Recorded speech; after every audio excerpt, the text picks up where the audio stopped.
Assalamu alaikum everyone, my name's Farah Halaby and I'm a professional Muslim life coach. Welcome to day 13 of my Ramadan Reflections. Today I have been speaking about the beautiful verse in the beautiful ayah in the Quran, chapter 13 verse 11 I believe in Surah Ar Ra'd. Indeed, Allah subhanahu wa ta'ala will not change the condition of a people until they change that which is within themselves. And today has been a real day of seeing that in action. It's been a day of speaking about it, mulling it over, coaching about it, not only within my client group, but within the talk that I've done today as well. And when we think about change can be hard. Change is not the norm. It's not comfortable. When you get to where you are and you're kind of settled in, if you have to change or if you need to make a change, it can be a little bit difficult. But subhanAllah, the change that Allah subhanahu wa ta'ala talks about in that beautiful verse, actually explaining that He will not change He won't change the condition, what's going on outside of people, what's going on in their world, what's going on around them, until they change that which is within themselves, which means that you have to take care of yourself before anything can change. That change within yourself is your part. Because if you're always trying to change other people or the world around you, it's a hard deal and you're not going to be happy. We can't control people. We can't control what they think, what they feel, what they believe, what they do. We can't control circumstances. But when we focus on the thing that we can control, that we have the ability to affect, because Allah subhanahu wa ta'ala would not have told us that we can do something if He didn't give us the means and the tools in which to do it. So if we focus on changing that which is within ourselves, then Allah subhanahu wa ta'ala will take care of everything else. It is the ultimate power that He has given us. It is the ultimate, subhanAllah, He is the all-powerful, but He has given us that ability, because He wouldn't say that He won't do something until we do something without giving us the ability to do that something, to do it. And to make that change is within our capabilities, within our power. It's the thing that we can affect. It's the thing that we can control. How we perceive, how we think, how we mull things over, how we make sense of the world. And subhanAllah, He gave us that free will. The free will, the power of choice, the power to decide, the power to create, to form opinions, to make judgments, to make decisions, to make choices. Allah subhanahu wa ta'ala has power over all things, but He has given us an element of power and control over ourselves. So the more that we focus on changing that which is within ourselves, He will sort out the rest. But we have to recognize that we are able to do that, because for a lot of the amazing women that I speak with, they feel powerless. They feel like they are stuck in their situation, that they are at the mercy of everything and everyone else around them.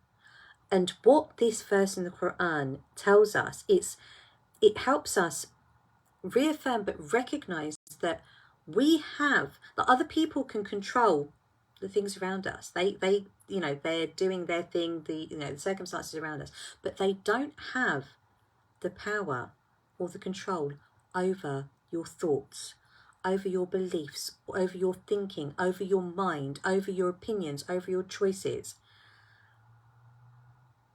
By you understanding how you work, how you perceive things, that's where your power lies. That's where your power lies, so that you can make decisions, intentional thoughts. You can decide, you can choose how you show up in the world, how you show up in your world, how you behave, and Allah subhanahu wa ta'ala will sort everything else out. That is the key, subhanAllah, that is the key to well-being, to living your best life. because no one else can think for you. No one else can decide for you. And sometimes it may feel as if other people do have that power over you, that you do think that they know you better than you know yourself. But you have not only the ability that Allah subhanahu wa ta'ala has promised you that you have, because he wouldn't say do something unless he had given you the ability to do it. You have not only the ability, but the responsibility and the capability of making that change that is within yourself. And I'm going like this because the change is within our hearts and within it's our mind, it is our intellectual brain, it's the beliefs that reside in our hearts. When we change those, and it takes inner work, it takes an element of bravery, humility, conscientiously digging deep, becoming like getting real up close and personal with yourself, honesty, inquisitiveness, to really work out what it is that you do think, what it is that you do believe, what beliefs you hold about yourself, what beliefs you hold about your world, what beliefs you hold about Allah.